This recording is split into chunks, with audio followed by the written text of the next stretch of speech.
रहमान रहीम, अस्सलाम वालेकुम। बेटा, इंटरनेट स्लो होने की वजह से हमारा लाइव सेशन नहीं हो सका, तो मैंने सोचा इंटरनेट अगरचे स्लो है लेकिन वीडियो रिकॉर्ड करके आप तक पहुंचा दी जाए ताकि सुबह आपको पेपर में आसानी हो। अच्छा जी, सुबह हमारा बीए पार्ट 1 का पॉलिटिकल साइंस का पेपर है, तो सबसे पहले तो इसके गेस्ट पेपर पे एक नजर डाल लेते हैं।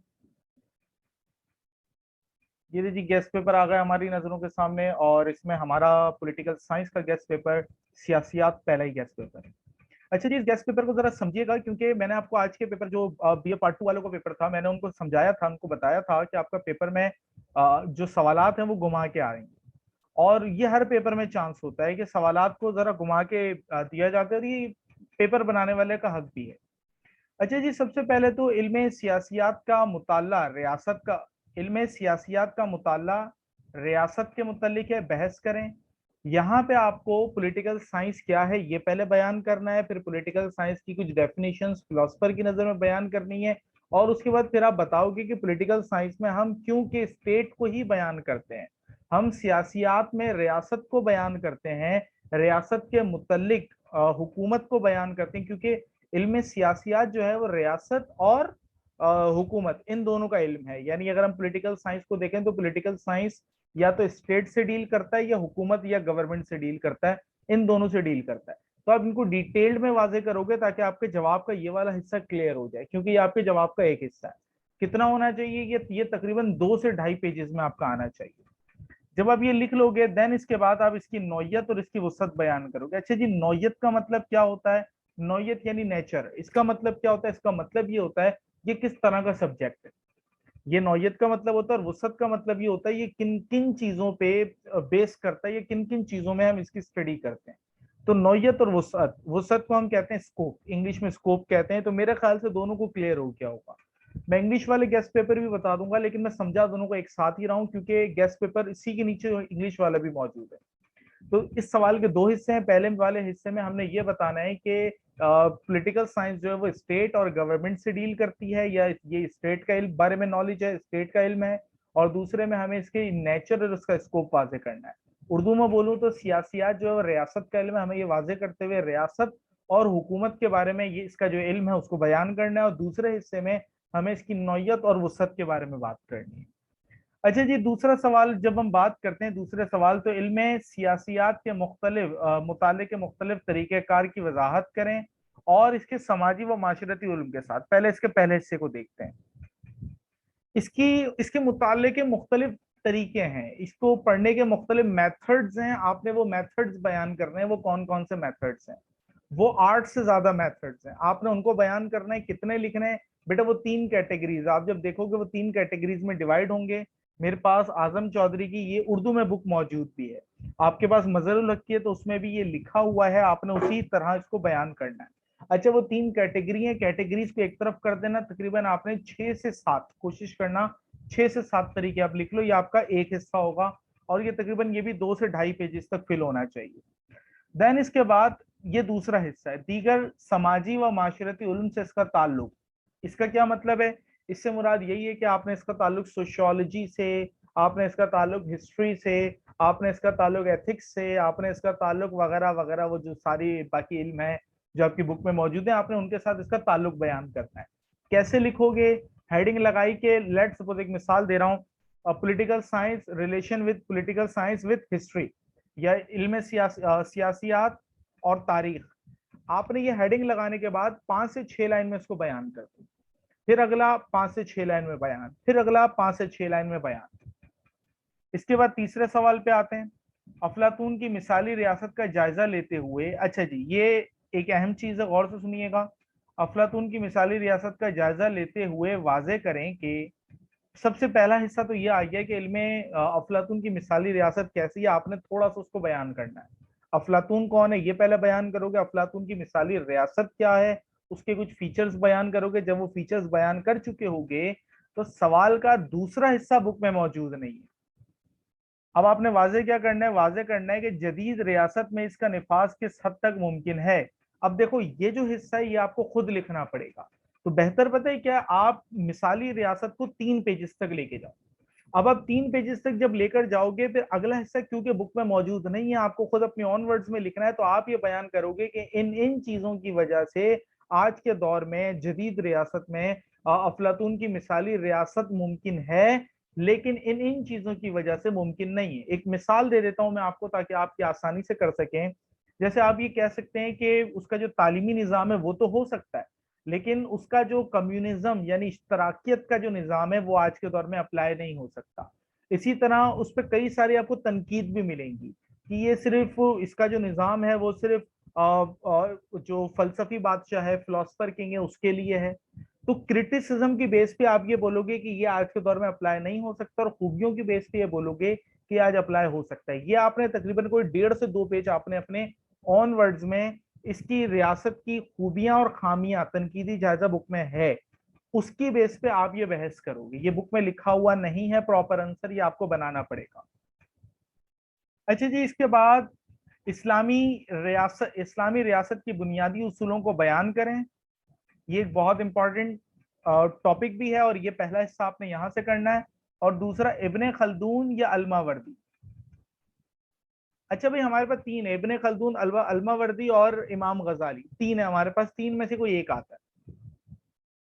और मजे की बात, तीनों के जो पॉइंट्स हैं वो 70% सेम है, 30% डिफरेंस है इनमें। जैसे इब्ने खल्दून कहते हैं कि जो खलीफा होगा उसका मुसलमान होना लाजमी है, अलमावर्दी भी सेम कहते हैं। उसका बालिग होना जरूरी है, सेम कहते हैं। वो जिस्मानी तौर पे मफलूज ना हो, सेम है। और पुख्ता जहन हो, ये भी सेम है। बहुत सारी चीजें इनकी सेम है, कुछ चीजों में जरा सा फर्क आएगा। तो आपको याद करने में ज्यादा प्रॉब्लम नहीं होगी, आप इमाम गजाली या इब्ने खल्दून करो। अच्छा, मिसाल के तौर पे अगर इन दोनों के अलावा जो इमाम गजाली हैं वो आ गए तो, यानी इब्ने खल्दून और अल्मावर्दी नहीं है, इमाम गजाली आ गए, तो वो भी 70% सेम है। यानी ये जो आप पढ़े हो वहां पर भी वो लिख सकते हो आप, बस 30% का डिफरेंस है, और कोई फर्क नहीं है इनमें। ये इंग्लिश वालों को भी मेरे ख्याल से समझ आ ही रहा होगा, मैं फिर भी क्वेश्चन को पढ़ के भी उनको बता दूंगा।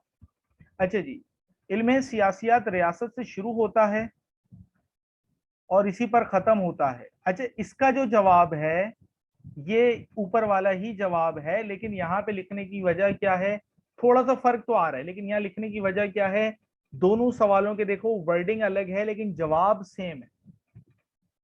अच्छा, अब यहाँ पे उसके अगला जो हिस्सा है वो फर्क है, यानी ऊपर वाला हिस्सा जो वो कॉमन है, अगले हिस्से में फर्क है। नेज रियासत के इख्तियारात और वसअत बयान करें। ऊपर क्या था, इल्म सियासियात के मुताल्लिक की नौयत वगैरह था। सवाल को समझो, ऊपर वाले सवाल में इल्म सियासियात की नौयत और वसअत पूछा है, यहाँ रियासत के बारे में पूछा है। गौर से समझे, वहां पे हमसे पूछा है इल्म सियासियात में हम क्या पढ़ते हैं, हम रियासत के बारे में पढ़ते हैं। इस वाले हिस्से में कह रहा है इल्म सियासत रियासत से शुरू होता है, रियासत पे खत्म, यानी वही ऊपर वाला। लेकिन नीचे वाले हिस्से में ये हमसे अब इल्म सियासियात की बात नहीं कर रहा है, ये रियासत की बात कर रहा है। नेज रियासत के इख्तियारात और रियासत की वसअत बयान करें। अच्छा जी, जदीद सियासी निजाम के बारे में आप क्या जानते हैं बेटा? इस सवाल को अटेम्प्ट करने के चार्ट बने हुए हैं।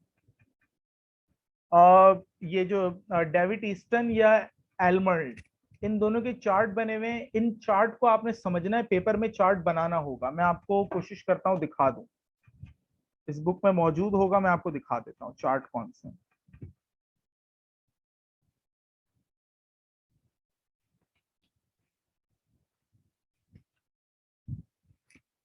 ये रहा बेटा वो चार्ट, मुझे उम्मीद है नजर आ रहा होगा।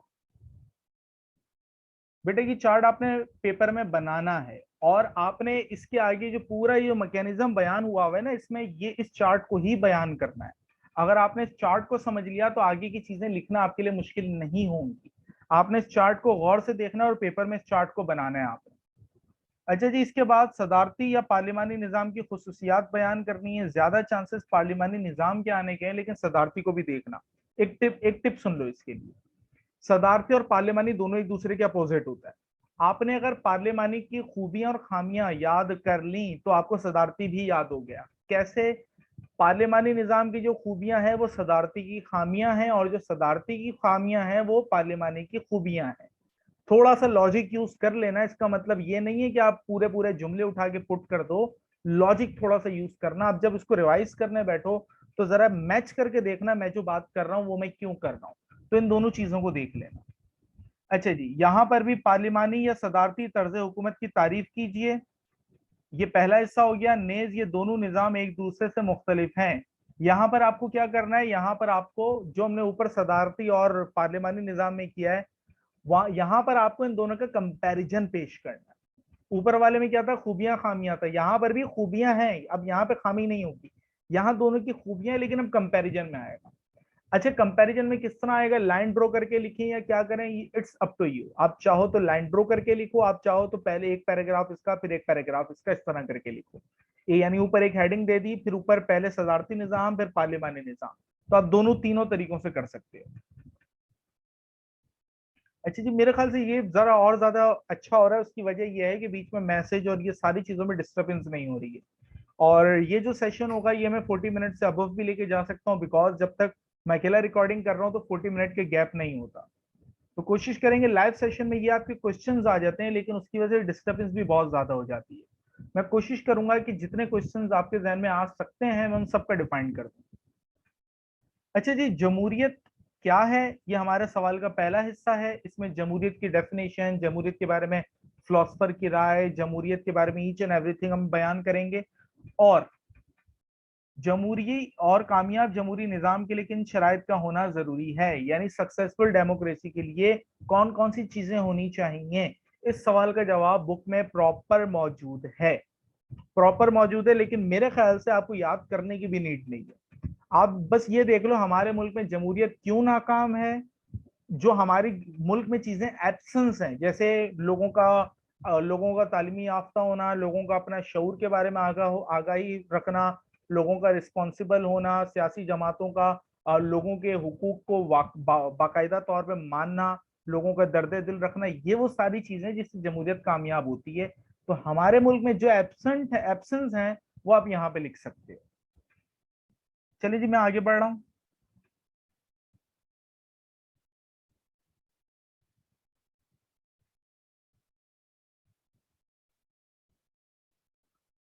वफाकी और वहदानी निज़ाम के माबैन फर्क बयान करें। अच्छा जी, वफाकी और वहदानी निज़ाम क्या होता है, आसान अल्फाज में समझा रहा हूँ। वफाकी और वहदानी निज़ाम ये पावर्स की डिस्ट्रीब्यूशन के हवाले से होता है। वफाकी निज़ाम में पावर जो है वो सेंट्रल गवर्नमेंट अपने पास, सॉरी, वफाक में पावर सेंट्रल गवर्नमेंट अपने पास रखती है और पावर को प्रोविंसेस के साथ शेयर करती है, जो पाकिस्तान में। लेकिन वहदानी, मैं इसको इंग्लिश में ही बता देता हूँ। वहदानी निज़ाम में सारा पावर सेंट्रल गवर्नमेंट अपने पास रखती है। इंग्लिश में इसको जो वफाकी निज़ाम है इसको फेडरल फॉर्म ऑफ गवर्नमेंट कहते हैं, और वहदानी को यूनिटरी फॉर्म ऑफ गवर्नमेंट कहते हैं। यूनिटरी या वाहिद, वहदानी वाहिद से निकला, एक से निकला, यानी यहाँ पे पावर एक के पास रहते हैं। लेकिन वफाकी में पावर सूबे और सेंट्रल गवर्नमेंट यानी मरकजी हुकूमत और सूबाई हुकूमत के दरमियान तकसीम होते हैं। तकसीम की भी टाइप्स हैं, तकसीम के तरीकेकार की टाइप्स हैं, वो फिर आप बुक में देख सकते हैं। जदीद जमहूरी रियासत में अदलिया, आमला या मुकन्नना के किरदार की अहमियत वाजे करें। अच्छा भाई, इन तीन में से कोई भी एक पूछता ही पूछता है। आपने यहाँ पे क्या बयान करना है, आपने अगर लेट सपोज अदलिया लिख रहे हो तो अदलिया क्या है, अदलिया का किरदार क्या होता है, ईच एंड एवरीथिंग। आमला लिख रहे हो तो आमला क्या है। वैसे अदलिया, सॉरी, अदलिया या आमला, इन दोनों के आने के चांसेस दफा ज्यादा है, लेकिन मुकन्नना को फिर भी देख लेना। अदलिया यानी जुडिशरी, मुकन्नना यानी लेजिस्लेटिव, आमला मतलब एग्जीक्यूटिव। अच्छा जी, एक बहुत इंपॉर्टेंट चीज जो कि मुझे फील हो रहा है कि इस दफा आ सकती है, बिकॉज हमारे आसपास के सिचुएशन में ये चीज हमें नजर आ रही है, वो है जमहूरी रियासत में सियासी जमातों और फिशारी ग्रुप की अहमियत पे बहस करें। अच्छा भाई, फिशारी ग्रुप क्या होता है, इसको हम प्रेशर ग्रुप कहते हैं इंग्लिश में। प्रेशर ग्रुप और सियासी जमातें तो हम समझ गए क्या होता है। फिशारी ग्रुप क्या होता है, फिशारी ग्रुप वो होता है जो बाकायदा तौर पे किसी पॉलिटिकल एजेंडे पे नहीं आया हुआ होता। उसका मकसद किसी दूसरी सियासी जमात के वोट को कट करना, एहतजाज रैलियों के जरिए किसी चीज पे प्रेशर डलवाना, ये सारी चीजें होती है। हमारे आसपास आपको प्रेशर ग्रुप, फिशारी ग्रुप नजर आ रहे होंगे, जो एक्चुअली उनको भी पता है कि वो इलेक्शन जीत नहीं सकते।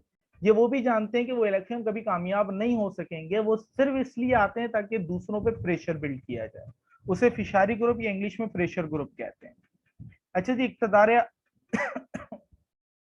इक्तदार आला क्यों रियासत का सबसे अहम मनसब तस्वुर किया जाता है, यानी इक्तदार आला क्या है, पहले ये बयान करोगे। इक्तदार आला के मुख्तलिफ तस्वुरात बयान करोगे। फिर इक्तदार आला की अहमियत बयान करोगे, एक्चुअली आपसे अहमियत पूछी है, ये हमारे सवाल का पहला हिस्सा है कि सबसे सुपीरियर क्यों है, आपने अहमियत बयान करनी है। देन इसके बाद दूसरे हिस्से में इस्लामी तस्वुरात की वजाहत, इस्लामी तस्वुरात की वजाहत बयान करें। यानी यहाँ पर हमसे पहले एक यूं समझ जर्नलाइज, ये इक्तदार आला की बात करवा रहा है। इक्तदार आला किसे कहते हैं? सॉवरेनिटी को। एक जर्नली सॉवरेनिटी की बात करा रहा है, दुनिया भर में तस्वुर क्या है, इसकी इंपॉर्टेंस क्या होती है। देन इसके बाद इस्लामी तस्वुर की बात करवा रहा है, तो इस्लामी तस्वुर भी मौजूद है कि हम अल्लाह ताला को इक्तदार आला का हक क्यों दे रहे हैं, या अल्लाह ताला को मुक्तदर आला क्यों मान रहे हैं। मुक्तदर आला मीन सॉवरेन, इक्तदार आला मतलब सॉवरेनिटी। सॉवरेनिटी पावर है, यूज करने वाला सॉवरेन है। इक्तदार आला पावर है और यूज करने वाला मुक्तदर आला है। ये चीज याद रखिएगा। पाकिस्तान की मुकामी हुकूमतों पर एक नोट तहरीर करें। मुकामी हुकूमत यानी लोकल गवर्नमेंट, जो काउंसलर और वाइस चेयरमैन की होती है, इसे कहते हैं। ये कुछ नोट है हमारे।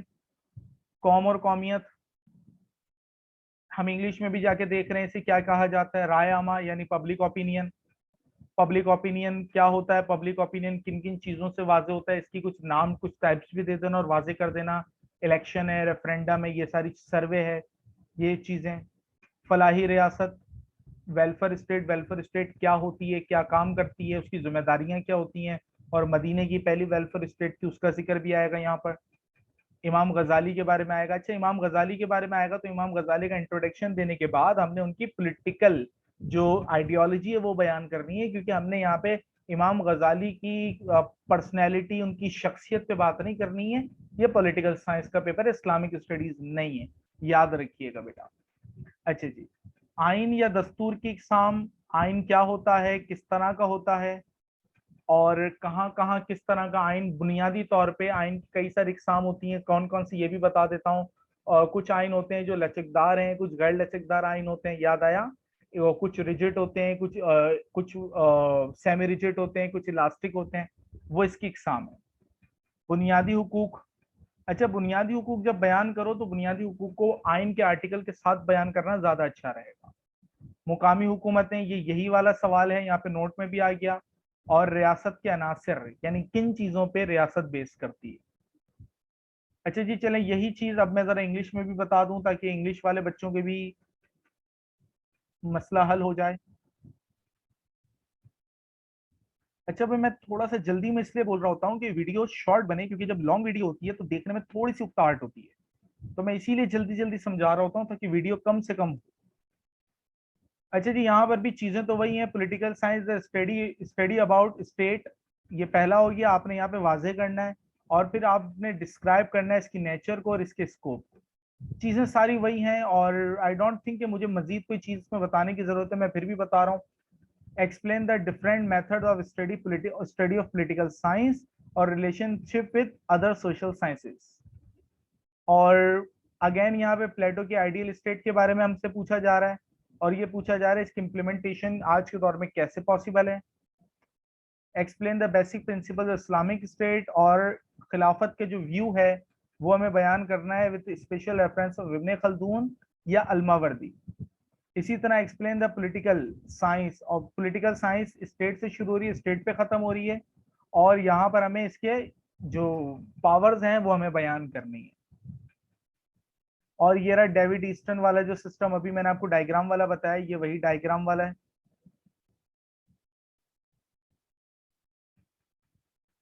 देन इसके बाद ये रहा प्रेसिडेंटल और parliamentary system.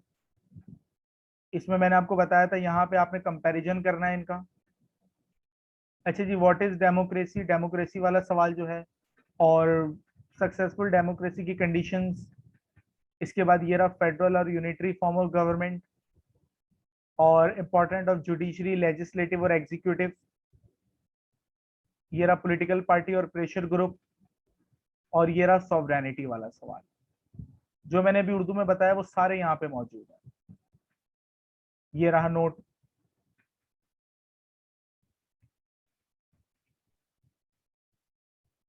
Nation and nationality, welfare state, type of constitution, अच्छा सॉरी ये यूं है, मैं लाइन इस तरह देख रहा था, पब्लिक ओपिनियन, इमाम गजाली, fundamental right, local government, element of state. अच्छा भाई, सवाल तो मैंने सारी चीजें बता दी हैं, जवाब मैंने सारे बता दिए हैं, अब कुछ चीजें पेपर के हवाले से जरा सुन लें। अच्छा भाई, सबसे पहले आपने कोशिश ये करनी है कि आपने याद तो आपने करना ही करना है, लेकिन उन चीजों को आपने एक्सप्लेन भी बहुत अच्छे तरीके से करना है, और किसी भी सवाल के जवाब में उसकी बेसिक चीज को जरूर बयान करना है।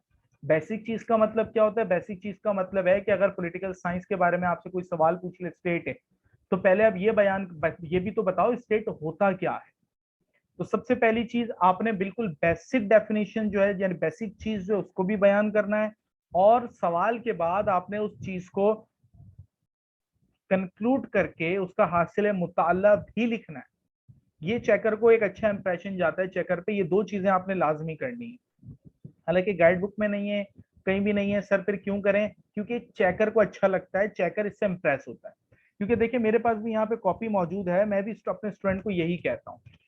ये एक दूसरी यूनिवर्सिटी की कॉपी है, केयू की तो खैर नहीं है, लेकिन मैं भी अपने स्टूडेंट को यही कहता हूँ कि आपने इंट्रोडक्शन भी लाजमी देना है। आपको तो खैर मैं इंट्रोडक्शन का नहीं कह रहा, बेसिक डेफिनेशन ही बयान कर दें, तो बेसिक डेफिनेशन और एंड में कंक्लूजन, जिसको इंग्लिश में हम उर्दू में हम हासिल मुताल्ला कह सकते हैं, वो लाजमी लिखना है।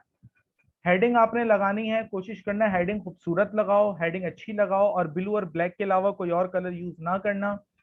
सेकेंडली, पेज पे पैराग्राफ बना बना के लिखो, खूबसूरती ला के लिखो पैराग्राफ, कोशिश करो 6-7 लाइन का पैराग्राफ चेंज करो, पूरा पूरा पेज एक ही पैराग्राफ में हो ऐसा ना करना। राइटिंग अच्छी करना, एटलीस्ट क्लीन जरूर करना। Pen, ball pen, ink pen जो यूज करना है करो, उससे फर्क नहीं पड़ता, लेकिन ऐसा यूज करो जिससे आपकी राइटिंग ना फैले, राइटिंग खराब ना हो, क्योंकि उस वक्त गर्मी भी होगी, पसीना भी आएगा, सब कुछ होगा। लेकिन आपने इन सारी चीजों को अपने माइंड में रखना है, पानी की बोतल वगैरह सब अपने पास रखो, सब अपने साथ लेके जाओ, रिलैक्स होकर पेपर करो। पेपर मुश्किल नहीं आएगा कल का, लेकिन थोड़ा सा आपको सोचना जरूर पड़ेगा, क्योंकि दो सवाल मिलाकर आते हैं। तो अच्छा, अगर इसके अलावा कोई सवाल हो तो वो आप सवाल पूछ लीजिएगा, ये वीडियो सुकून से पहले देख लें, उसके बाद वो सवाल भी पूछ लीजिएगा। अल्लाह हाफिज।